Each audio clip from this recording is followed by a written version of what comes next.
Brandon and I had a conversation back in 2009, 2010 that totally changed our lives. And that conversation was with the gentleman that we're interviewing today. We had no clue at the time just how much of an impact that would make. We're going to reference that in today's podcast.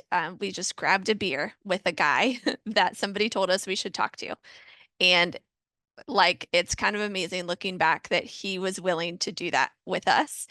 And I still come back to things that he shared in that conversation that have helped me be a better business owner and entrepreneur, helped me be a better wealth builder, helped me be a better friend and parent and just an overall good person. So I'm really excited for you to hear from him today. I'm going to come back at the end of the episode to do a little bit of a recap, some things to take away from what Perry shares, but also on YouTube, comments are open. Would love to hear what sticks out to you as part of this episode. So for those of you who might be new to the Wealth Wisdom Financial Podcast, welcome. So glad you're here. I'm going to share you a little bit of what our podcast is and what it's about, and then we'll jump into the interview. In a world where chaos seems to reign supreme, where uncertainty lurks around every corner, and financial markets are now more unpredictable than ever, there's one place you can turn to find clarity and control. Welcome to the Wealth Wisdom Financial Podcast. Hey, I'm Brandon. And I'm Amanda. Join us as we dive deep in the world of personal and business finance to assist you in navigating through the chaos and building the financial future you deserve.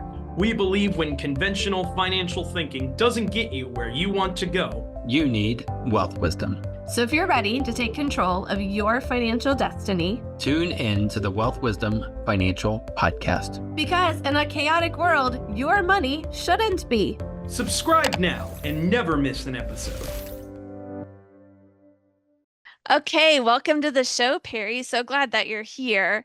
For those who do not know the famous Perry Marshall, tell the audience a little bit about yourself, a little of your history, before we jump in.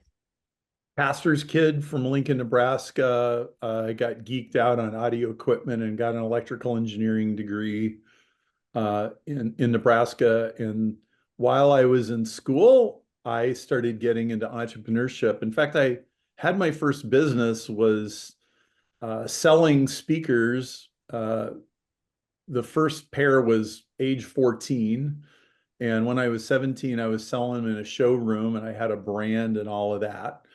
And eventually I moved to Chicago and I got a professional job doing that. And then I got laid off. And my wife was 3 months pregnant with my first kid. And I couldn't find a job in engineering without moving somewhere. So I went into sales. And so that was my baptism of fire, with bologna sandwiches and ramen soup and spiraling credit card debt. And I got fired from that job 2 years later. I remember I came home, it was a week before Thanksgiving, and I walked in the door at 9 o'clock in the morning and my wife goes, "You got fired again, didn't you?" "Yeah, as a matter of fact, I did. How did you guess?" So I've had a bumpy ride. And just before I got fired from that job, I really started to get serious about myself. I think I was running on a whole bunch of fantasies and ways that I wanted the world to work, or, I went to seminars and they told me this is how the world works. And I really wanted it to be that way. And I said, well, I got to get serious about how the world actually works and what should I actually be doing. And along the way, I discovered direct marketing. And direct marketing it's the version of marketing that an engineer could understand. Well, see, it's a process and it follows these steps, and you have to measure things and things have to be accountable. And then you change the process and it changes the outcome. And that turned out to be one of the most important discoveries that I ever made. And my life, well, next job I got after that, I had also gotten serious about making sure that the job matched my actual skills and not the skills that I wished that I had. Yeah, yeah. Now, I don't know if anybody else has ever made that error in your life, but things got pretty desperate for a while. I mean, I think we were 3 months from moving back to Nebraska and living with my wife's parents for a while, which would have been a horrendously embarrassing admission of failure to, to do something like that. So we came pretty close. We scraped the guardrails, and and the company that I then started working for, they had a website. At the time, most companies did not have websites. They were open to trying this direct marketing stuff, and we grew that business 20x in 4 years, and we sold it to a public company for $18 million. And I hung out my shingle as a marketing consultant. And at that point, I said, what if I got really good at this? Like, I'm kind of good at this marketing stuff. What if I got really good at it? And so that is what I've been doing for the last 22 years. And I'm talking to you. So I got a wife and 6 kids. I live in Chicago. 2 kids are standard issue, 2 are adopted.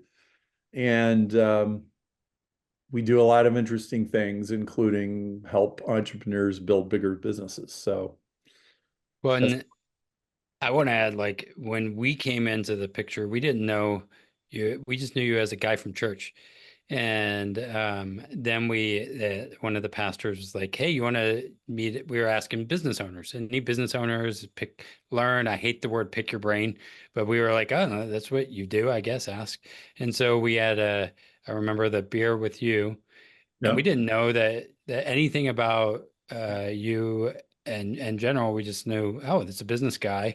Let's get some advice, and that advice helped us. It was like the advice you said was audition your employees, and that was when we had the coffee shop, and that saved us. Mm, We didn't mm, hire perfectly, but we did not hire a bunch of duds because of that. And and then I was like, years later, we were transitioning out of that, and your name came up again. I was like, wait, I didn't know he was famous in those areas at all. I just knew he was some business guy. And it was 5 years later that we figured out that we had beer with the Perry Marshall. And we were like, oh, that's awesome. And started diving deeper into that 80/20 sales and marketing. Got that for the coffee shop. And now we're in the financial world, and still those same principles work in finance. They yes. work in all areas. And, even as we interviewed you, and if you guys want to go back to back in the archives of ours, we had talked to you. It was right at COVID, and you had said some things that stuck with me, that there was going to be more Black Swan events happening, that this is just the beginning. It goes from 80/20 to 95/5. And now, and I think you were starting, this was, again, feels like a long time ago, but it was like 3 to 4 years ago, about 3. And you had mentioned something about AI, that AI is going to take over. And I was like, man, apparently he is a prophetic person, because now I use AI in everything. And I feel like it's really interesting what you said then. Go back again, you'll listen to the episode and you'll be like, oh, wow, that's crazy. I don't know if you remember that episode, but it was, you know, pretty awesome. And you told us to change our business name, which we did, by the way. We finally listened to you. We are no longer Grandma's Wealth Wisdom. She was great, but we kind of put her to pasture. Sorry, Grandma. Well, you guys have reinvented yourselves a whole bunch of times, and people don't necessarily recognize how much you learn every time you do a personal reinvention. After a while, you start to notice a lot of patterns and pick up a lot of things that most other people miss out on. So I'm sure it hasn't been all a bed of roses for you guys, but I salute you for continuing to evolve. So you brought up several things that I think would be very good for us to talk about today. So you talked about 80-20, you mentioned 95-5, and I want to explain a reason why the 21st century is very different than the 20th century. And it's a reason that nobody else has ever talked to you about. I'm sure this is going to be new to every single person on the call. So first, let's take a little review of 80-20. So one of the biggest breakthroughs and epiphanies that I ever had in my entire business life was when I realized 80-20 is an absolutely central foundational principle of everything. It's not just a business rule of thumb. So almost everybody has heard of 80-20, or they've heard 20% of the people own 80% of the real estate, or 20% of the people own 80% of the wealth, and the other 80% only own 20%. Most people have heard that somewhere, and it's true, but that's only the tip of the iceberg. Is first of all, it's not just a business and economics thing, it's a law of nature. It's true of meteors and planets and stars and rabbit populations and the size of craters on the moon. It's a fundamental inequality of cause and effect.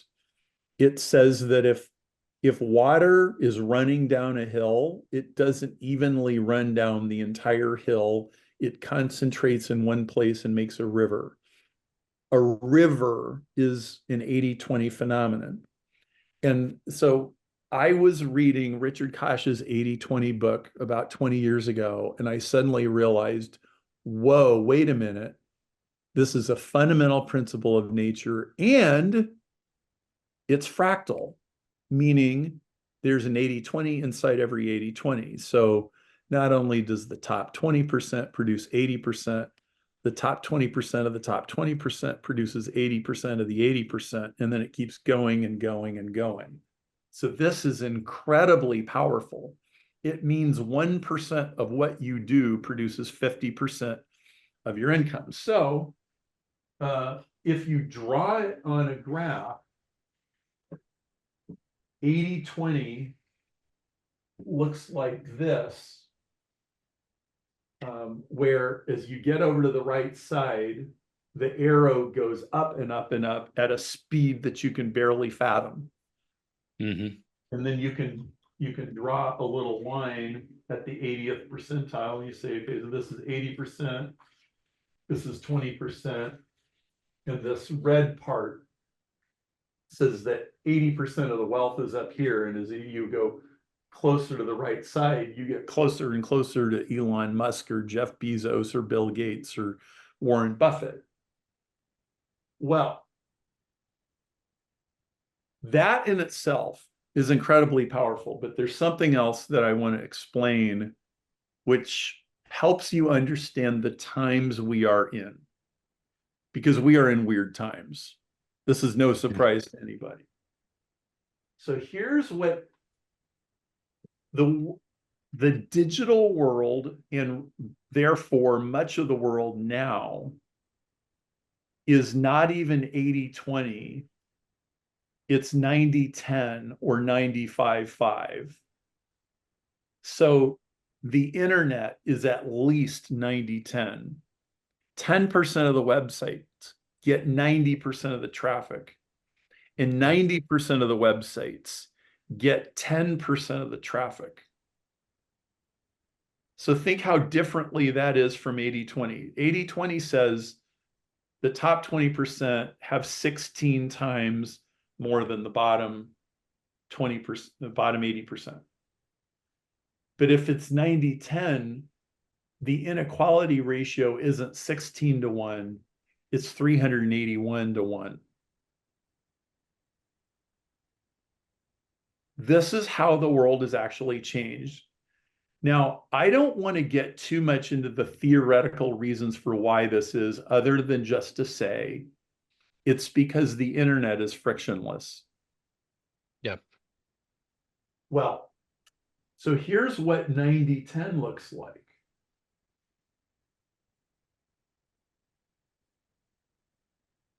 90-10 is the blue line, where the have-nots have less and the haves have more. And frictionless systems work perfect until they break. And when they break, they don't work at all. So this is not some weird little theory. This is your everyday experience. So let me give you an example. Do you guys remember that giant freighter that got stuck in the Persian Gulf about 3 years ago? And you saw the satellite photos of ships backed up and backed up and backed up for miles and miles. And literally all of a sudden, there's no bread in the convenience store, and and Costco does not have TVs, and the supply chains, just because of one ship. Yep. Well, that wasn't a problem that happened 200 years ago. 200 years ago, you did not have all the world's goods going through 6 shipping ports. But now you do.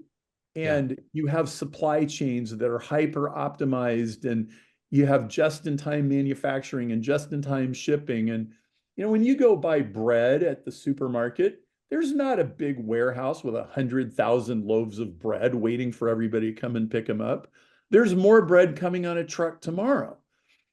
That's a frictionless economy. It works great until suddenly it doesn't work at all. I think we just had something like that with Microsoft, right? Yeah. Just happened. CrowdStrike, We're like, oh, a patch, and somebody screwed up. I don't know, maybe. And I'm like, wait, it just shut down the Fed and other places. Airports, I'm like, really? yeah. Yes. Airport? This is crazy. This is why this is the agility decade. And at the beginning of 2020, I wrote a blog post called 10 Predictions for 2020 to 2029. And I said, this is the agility decade. And half the things I predicted have already come true. You can go back and look at that blog post. This is a fundamental reason why.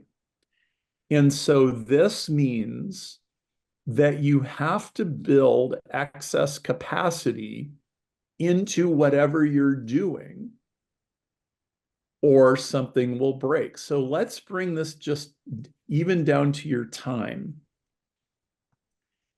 If all your time is spoken for and consumed, if you're working 60 hours a week, and there's no way to not work 60 hours a week because you committed yourself to doing all of these things, then the minute something goes wrong, you have no margin to go fix anything, or no margin to stop. Oh my, well, this job stopped, so I go drive an Uber. Well, you can't drive an Uber if you're already washing dishes 60 hours a week. Yeah. And whatever your version of that is, I don't imagine a lot of your people are Uber drivers, but you get the analogy. Like, you have to have backup systems. You have to have other ways of getting things done. The worst number is 1. Only one way to contact my customers, only one way to get new customers, only one product on the shelves, or only one big client. Any of that can be just catastrophic. And the zeitgeist, the social media, it doesn't cater to that. Most people don't think that having several hours a day that are unstructured, unspoken for is a good idea. And then they do have several hours a day that are unstructured. They just spend them watching TikTok. Well, that doesn't help anybody. So we are in a different era now. And again, I'm not going to get into a bunch of theory, but the reason the world is 90-10 is because things are frictionless. And a frictionless world is a different world, and it's a more volatile world with more risks, not less. Yeah. Yeah. So I have to admit something, and Uh-oh. for our listeners out there, don't let this put you in me a political box. I don't fit into any political box. Think of this purely as a millennial thing. Okay. Yeah. Put me in that age group. So, we're the participation trophy kids, right? And when I first started digging into 80/20, I was mad. I was like, this is not fair. I'd like and I remember finally, I think it was an email. I love your emails that you send. We're on your email list. I read every one. There was one about it. There is some unfairness here, but your job is to move up the curve Yeah. as much as you can, move up the curve and then bring other people along with you. And Yes. I love that as like, that's what Yeah. I'm trying to do, right? This Yes. exists. I can't fight it, but I'm going to go with it. And this is what I'm going to do. Talk to me about how, like, if it's less friction, then that maybe I can move more quickly, more easily, I'm more agile, more able to. Maybe for those that are like, yeah, I want to move up the curve, let's talk a little bit about what that looks like now. Well, so my friend Dan Kennedy has this phrase. He calls it the phenomenon. The phenomenon is the 18 months where you get more progress than you did in the previous 18 years. And this happens to lots of people who really commit themselves to their craft. Mm-hmm. You guys are in financial planning, but it could just as well be a musician or an artist or a plumber. But if you're doing something where if you get really good at it, you could get recognition. Somebody could notice you. You could make a breakthrough. It's true. Anytime you have a breakthrough product or service of any kind, this can happen.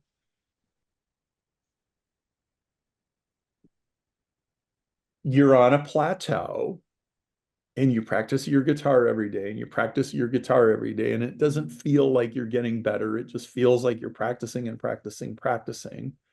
And maybe you're not really getting that much better. But the way the world works is that at some point you're going to hit, for a period of time, a hockey stick, and it's going to go up.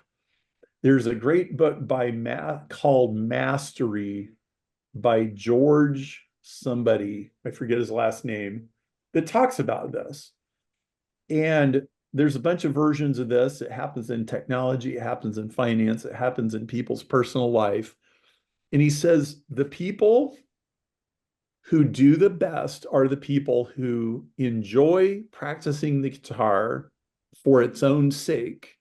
And they don't go, man, I'm so angry, I'm not getting better. Well, I'm just going to stop this. Well, those people never get the hockey stick. That never happens. But if you stay at it, which means it doesn't just mean doing the same thing every day. I mean, you might be buying every different kind of guitar playing book that you can find and watching you're probably trying all kinds of stuff. But if you keep at it, you're going to hit a spot where all of a sudden you start making a lot of forward progress. And that is all hands on deck. Yeah. Like at that point, yeah, you probably are working 14 hours a day or doing 20 podcast interviews every week or going on a book tour or going and seeing a zillion clients or whatever it is. Because when you have that breakthrough, it's the equivalent of a band having a song on the radio. And Yeah. when you have a hit song on the radio, like there's no guarantee you're going to have another one. Think about U2. U2 is one of the most famous bands in the world. I do not believe the latest songs from their latest albums actually get played on the radio. I The don't think they classics. do. They're playing Where the Streets Have No Name from the 1980s. They're not playing, and this is true of almost any band. Yeah. which means when you're in that hockey stick period, you need to take advantage of every possible opportunity and you need to cultivate your audience. A few years ago, I went to see a band called Dream Theater. They had one hit in the 1980s, and it was only a slight hit. Like it was on MTV for a little bit. I don't even know if it hit the pop charts, but I went to their concert 10 years ago and there was 5,000 people at it. Well, how does a band with only one sort of kind of hit song in the 1980s end up with 5,000 people in Chicago? It's because they cultivated a fan base faithfully and carefully. You guys know what it is to cultivate a fan base. It's cultivating clients, cultivating customers. Like you've got to take care of them. You've got to pay attention to them. And then you actually can make a living for a long time on one hit song. Yeah. There's a couple things I was thinking about and also thinking about the EOS method and us. So for us, we're really good at processes. We're really good at that part. Like we mentioned before, traffic is the hard part, but I know some people are really good at traffic, but they can't keep their customers to save their life. Or they're really, and this is us, we're really good at the present, but we're not good at the wrapping paper, because what's the point of wrapping paper? It's stupid, in my opinion. Right? Like really, it's a waste of money. But we think about that, and then I think about our book. Right, our book is not the biggest seller, but what we thought about is it's from chaos, which is confusion, haphazard, anxious, overwhelming, and stressful, and it came back to you on the Wayback Machine, when our faith, and it's moving from chaos to still, and understanding these 80-20 rules, but things like that. But it's stepping back, being still. You call it Renaissance time, thinking time. And it was before I read, what was it, the Road Less Stupid. You were already talking about that stuff on thinking time, which we call Renaissance time. And we say, set your sights, track your in and out, inspect your progress, look for 1% adjustments, and live deliberately. If you understand the 80-20 or 95-5 and you're deliberate, it's going to be huge. And I feel like for us, we're at that almost curve that's about to hit. And we've been doing our reps for the past 5 years, learning this. And I'm like, oh man, it is about to get crazy.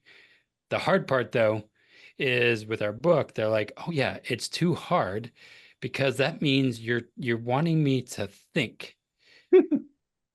How can you speak to people on the power of thinking and why that's important in looking at the 80-20 thing, 95-5, wherever it is? I've always been a thinker, and I've always been a person who's trying to get people to think, and that's countercultural.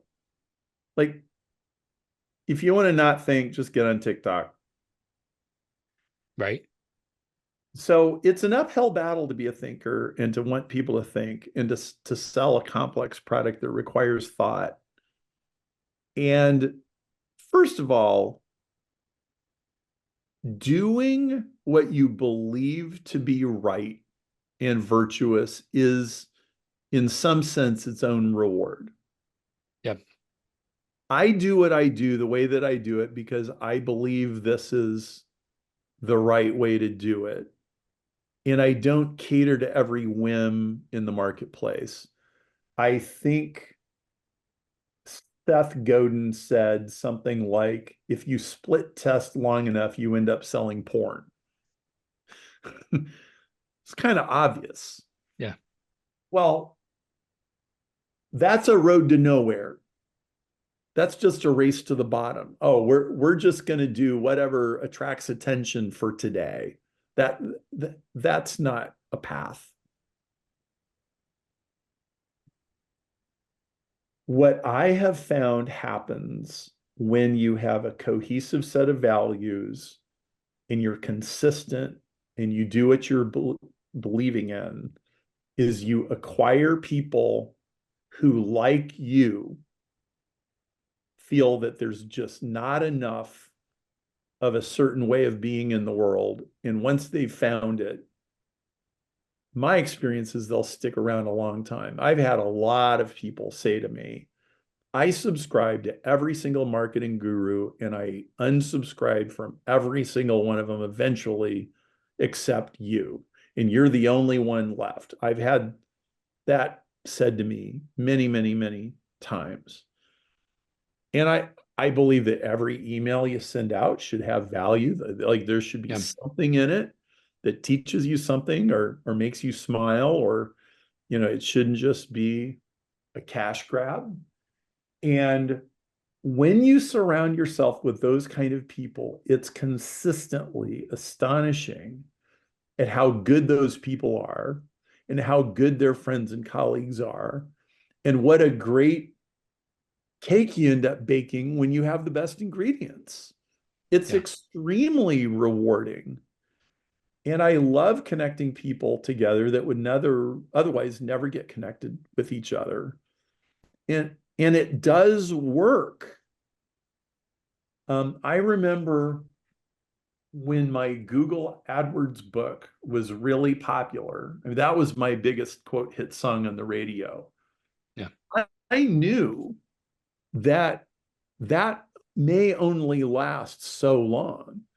And I remember, dude, I am making hay while the sun shines. I thought of it like a stake that I was pounding into the ground. Like, I'm going to pound the stake so deep into the ground that nobody could ever pull it out. And I was in that mode for about 7 years. I was just banging the AdWords drum. Now, seasons change and seasons come to an end. And, after a few years of that, I had some frustrations. My biggest frustration was I don't have any control of what Google does. And Google is increasingly not don't be evil. And I just came to dislike it more and more. And so I shifted my attention to the 80/20 book. And the main reason was, Google could get bought, they could get sold, they could go out of business, they could change their policies, they could change anything they want to change. 80/20 is not going to change. So not going to build my house on the sand, going to build my house on the rock. And I'm going to use my platform to teach people an eternal principle rather than just a bunch of techniques that are going to go away next year. And cultivating that has been very rewarding because whatever you do is going to attract a certain kind of person. So what kind of person do you want to attract? Well, I'd like to attract the kind of person who reads a Stephen Covey book, as opposed to, let's say, a person who reads Think and Grow Rich, which was written by a con man. Now, there are a lot of good, successful people that read Think and Grow Rich, but I think 7 Habits of Highly Effective People has a lot more substance than Think and Grow Rich. Yep. I'm so glad you said that. We've had a lot of conversations about Think and Grow Rich over the last couple months. I really don't like that book. No, I don't like the vibe. And Yeah.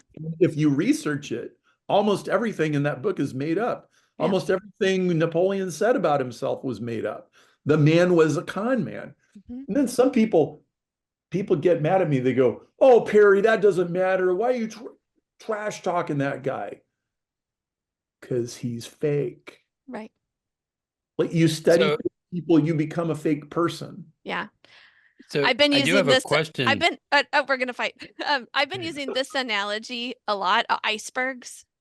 There's so many people that above the water look like they're amazing, but once you get under the water, right, they're puny, right? There's nothing there. And I'd much rather be a huge iceberg under the water, have all my stuff together in the background, and then we just got to get better at what people see above the water so they can see like, oh, there is more below. Well, And that's what you're talking about here is like, we want to be all like the people we want to build foundation with, we want to be the same below the water. We want to have the same core principles, the same ideas. Okay, Brandon, Yeah. jump in. Sorry. Well, because I am part of a mastermind group that they love Think and Grow Rich, and think it and it'll happen, and all that. And I listen to the book, and I like some of the principles, and I think sometimes for me it's like confidence in myself, and to have that confidence, and they, as I was talking to one of the people in this, like, you need to have more confidence. I'm like, there's a lot of people who have confidence and they're selling snake oil, right? Yeah. They look really great. And for me, I want to, like, I don't know if I want to say humility, but I don't want to come in that I have it all together, because I don't.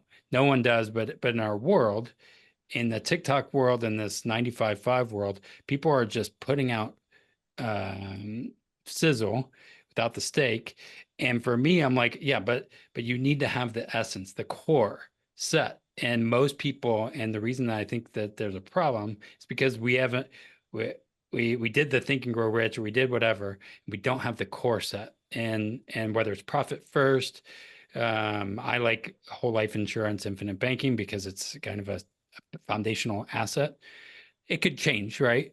But at the core, I want to have substance to me, and not just sell a widget, right? And I don't know what's his name's Napoleon Hill's background, but I'm like, yeah, some of it I need, but then there's a lot of fakers out there, and they're just using maybe even your stuff to amplify their fakeness. And people are like, oh, look, that guy looks good because he has a Ferrari, or guy has a nice whatever watch or something.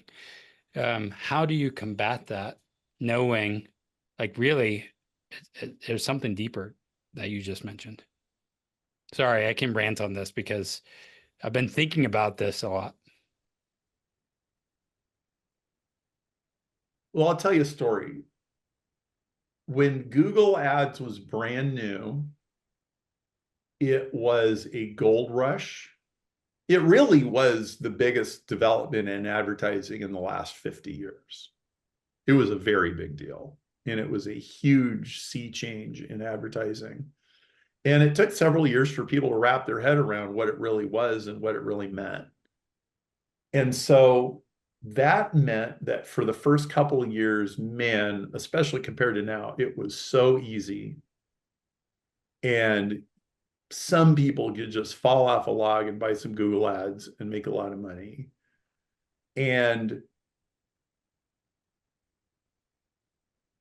I would listen to stories by, like, Dan Kennedy would tell stories about infomercials in the 80s, because there was a deregulation of TV time that happened sometime in the 80s, and it suddenly became possible to have 30-minute TV commercials. And so in the early days of infomercials, it was easy money for anybody that jumped in and figured it out quick.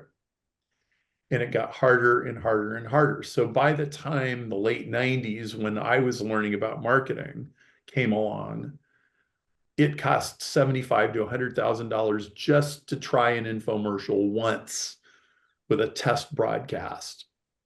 And so it had wiped out all of the little guys, and there were only a few players left. And I listened to that story. I knew that history repeats itself. And I knew that it would get harder and harder, and these super easy days of easy, cheap advertising would end. And so I had tons of people showing up every day, teach me this stuff. This is amazing. And I would tell them, if you're still only using one advertising channel 1 year from now, I have failed. Here's the real objective. We're going to start with these Google ads because they're fast and you can test stuff and it's relatively inexpensive. You're going to get your message right. You're going to get your message more dialed in than any of your competitors. And then you're going to go to all the other advertising channels, and you'll go to Yahoo, and you go to MSN, and you go to television, you'll do radio, and you'll do newspapers, and whatever you got to do, so that if Google shoots you in the head, or if the prices go way up, you're still going to have a business. And I would repeat this and repeat this and repeat this. So a couple of years go by.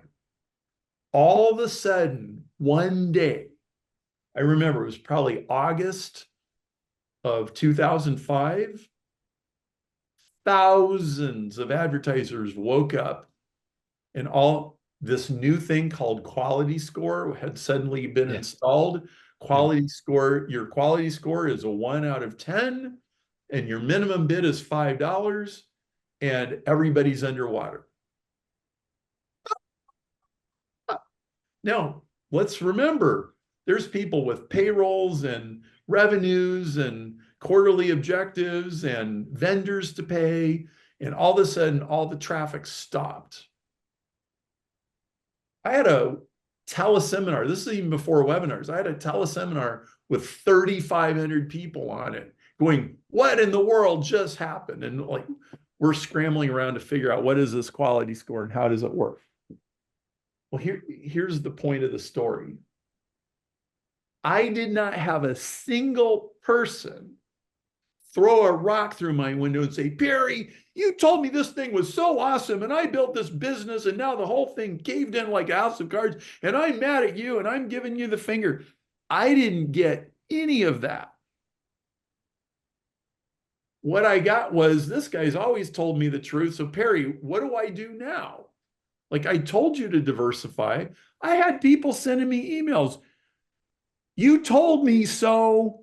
I didn't listen. I'm sorry. I'm going to repentance. That was the kind of reaction. So I think it's Eric Weinstein has this phrase, who is a break glass in the case of emergency person? Well, when COVID hit, I had a whole bunch of clients who were break glass in case of emergency type people. People just knew they could trust them. And that's who got people's money when everybody's hanging by their fingernails. They have no idea what's going to happen in the next 2 months. They're like, well, I'm going to hire Bob. So like Bob Rignaris was one of these people, and he was running a Facebook advertising agency at the moment. And when COVID hit, a whole bunch of companies just stopped their advertising and the cost of Facebook advertising plummeted. And Bob was like, you need to advertise here, you need to advertise now, and you need to do it on Facebook. And these people would go hire Bob, and he would help them do that. Well, Bob's always been a break glass in case of emergency person. He doesn't make stuff up. He doesn't lead people down a primrose path. He's and then you have all the other people that proverbial, they were swimming naked and then the tide went out. Yeah. Yep. And so, I don't think there's an easy shortcut to being a trusted authority that people know that over a period of years that you're as honest as the day is long. I can just tell you that the people that take the shortcuts and don't really have the substance have this funny way of disappearing and getting washed up really fast. I had a friend in about 2006 or 7. We were in a mastermind group together, and he goes, hey, Perry, do you want to go to the mastermind in a private jet? And I'm like, how much is that? Well, it was a lot of money. I'm like, no, I think I'll take Southwest. Like, why would I spend that kind of money? Well, he was making $2 million a year. Well, guess what? He was in the subprime mortgage business. Of course, he was making $2 million a year in the middle of 2006. But in 2009, he was bankrupt. Like, I watched him circle the drain. He was flailing, grabbing at everything. Nothing could save him. Man, and boy, he landed hard. And he did learn his lesson, by the way. I mean, I think he was young and experienced, but man, that was a hard lesson. I think about that with profit first and understanding our numbers or in general is when people come in and they're like, "Ooh, I have this $1 million business." I'm like, "What's your real revenue?" And they're like, "I don't know what you're talking about." I'm like, "Well, that's what I want to know. How much do you take home?" "Oh, I bring in $1 million, but I take home 40,000." I'm like, well, that's not a healthy business. Yeah. Right. And so, but then people don't want to deal with they want to be in the delusion, uh, Well, oftentimes, and that's a hard thing. yeah, I'll Helping jump in people not there. be delusional. Perry, I know, thank you so much for all the time you've given us. I know we're almost up on our time. Um, I have We could to, keep going for hours, I know. uh, what you're showing me is like, so we were 2 years into this business when COVID hit. And what we did that week after the shutdown started, right? Friday, March 13th, 2020, the next week, we were reaching out to our customers like, what do you need? This is why we have your emergency funds. How can we help? And what I discovered in the years since is that that's not what other financial professionals were doing. They were hiding because they were scared, like, because that was the most volatile week of the stock market in a long time. And Yes. they didn't want to answer the phone. They were scared, like Yeah. all things. And to like have that story as like, we know those things are going to happen, maybe not the same Again, way, but in different ways, to Yes. know like those are the people we are. We would do the same thing and maybe probably even better because we've got more Yeah. experience under our belt. Like, and I think the reason I'm sharing that story for you is because I think if I go back to, reading 80/20 sales and marketing, I did Productivity Express that you offer. Yeah. So like dialing in my time, knowing what's going to actually move the needle, that kind of thing.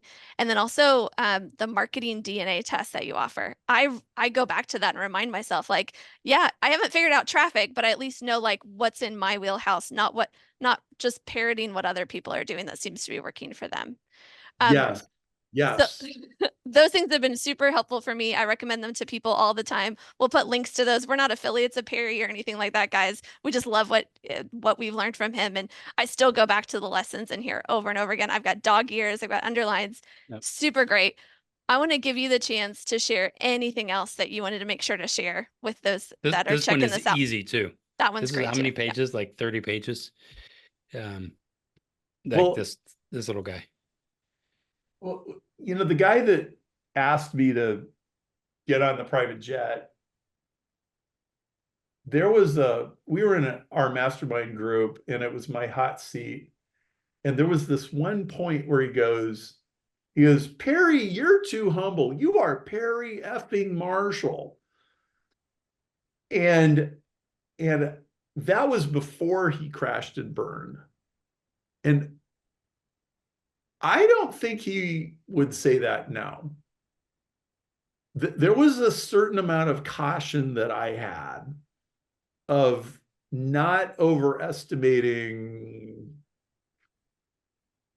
myself or always being a little cautious, always being the break glass in case of emergency guy, and not getting too far out over my skis.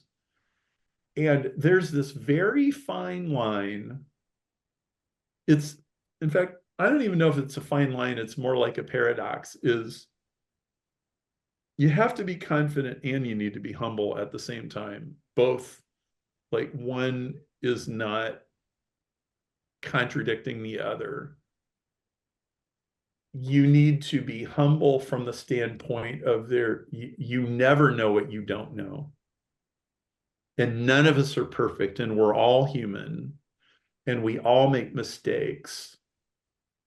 Yet you do have to put your cojones in a wheelbarrow sometimes and say, "I'm the leader, follow me."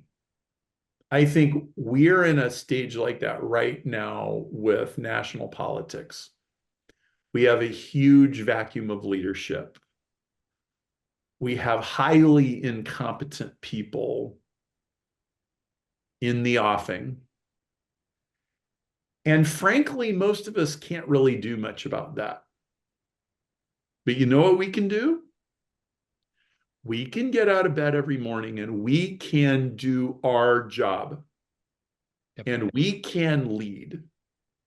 And we can figure out what do we know that we know that we know that's right for our clients and our customers.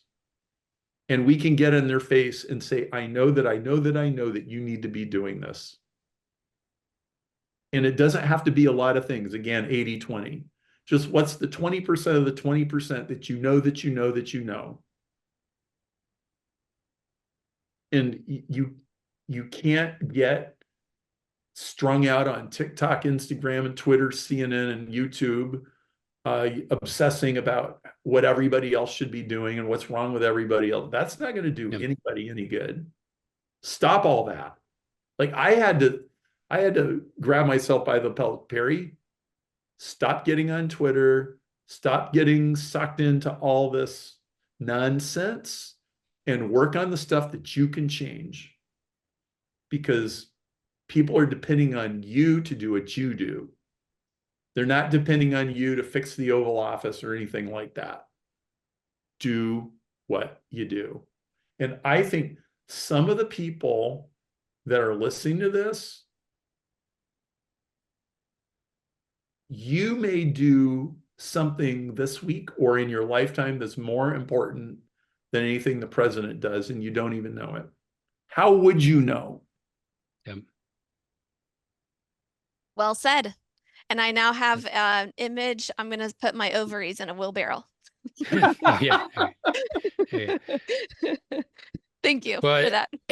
and I just like being a creator, not a consumer. Like we do a podcast, right? And we will put it on TikTok and all of that.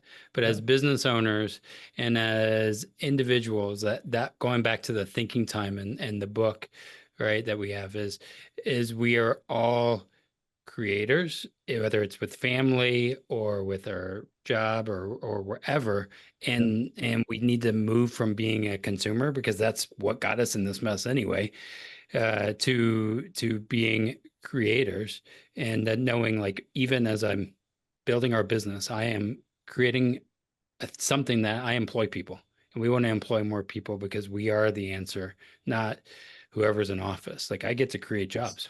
Yes. So more power to you. You too, Perry. Thanks so much for being with us and sharing your words of wisdom. I want to let your audience know you can get 80/20 sales and marketing for only $7 inside the US at sell8020.com. That's SELL8020.com. And it comes with a couple extra videos that regular people don't get. So you can buy it on Amazon for 18, but we have a special price at sell8020.com. And the book really will change your life. You'll dog ear it. You'll bend the corners. You'll have highlighters, and it'll change the way that you see everything, because there really are huge doors that swing on tiny little hinges that you barely even notice. And those hinges are super important. 100%. Thank you. Thanks for having me. Yeah. Okay, that was amazing. There were so much value that was shared in that conversation. I want to highlight a couple things just to reinforce them. First of all, like that whole idea, like 95/5 or 90/10, 99/1, whatever the new 80/20 is with the internet world. It works really well until it doesn't work at all. And that's kind of scary. And that's scary if you're in business, but it's also scary if you're building wealth, right? We all know when there's supply chain shocks or other things, internet patches that don't work, that can impact our wealth building if our money is in the wrong place.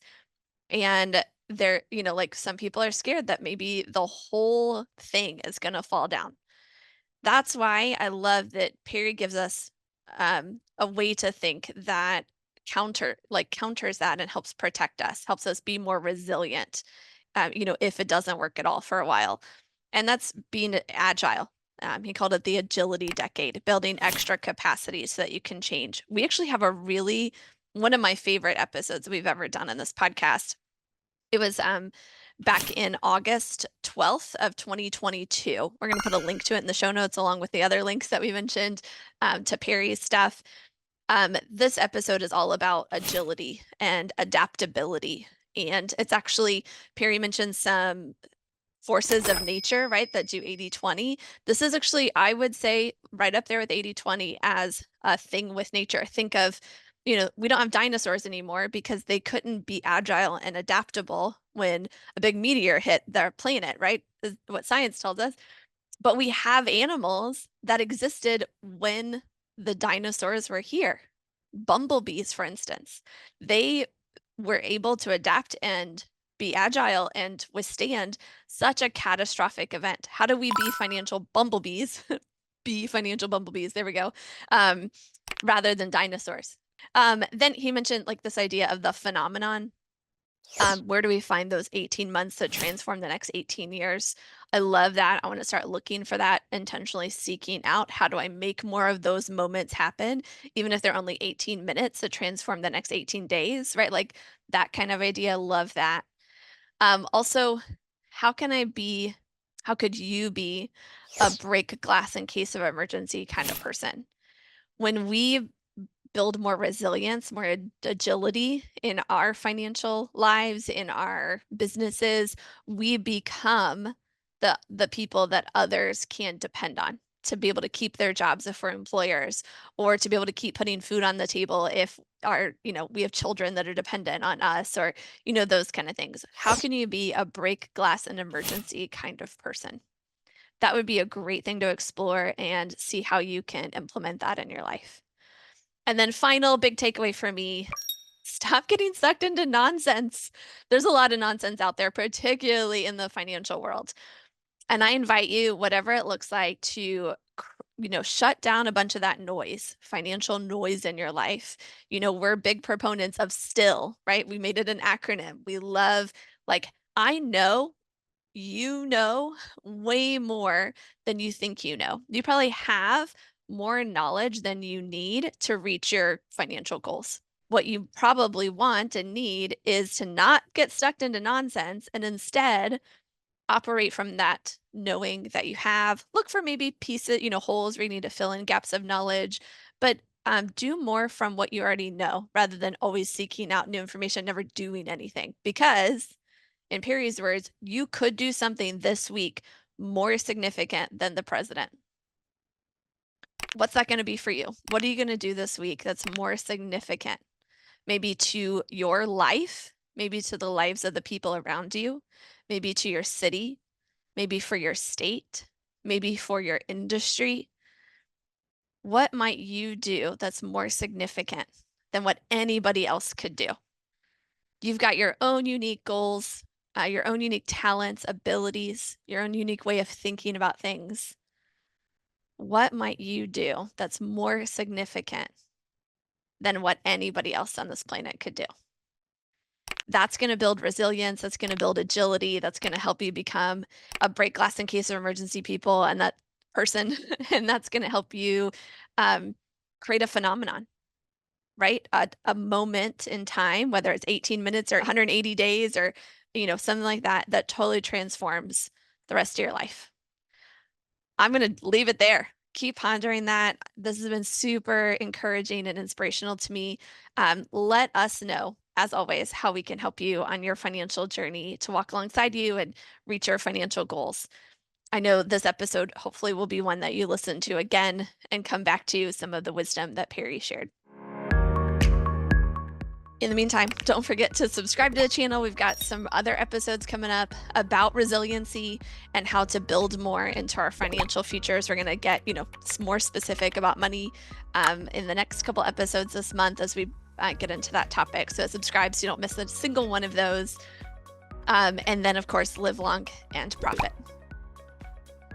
The topics presented in this podcast are for general information only and not for the purposes of providing legal, accounting, or investment advice. On such matters, please consult a professional who knows your specific situation.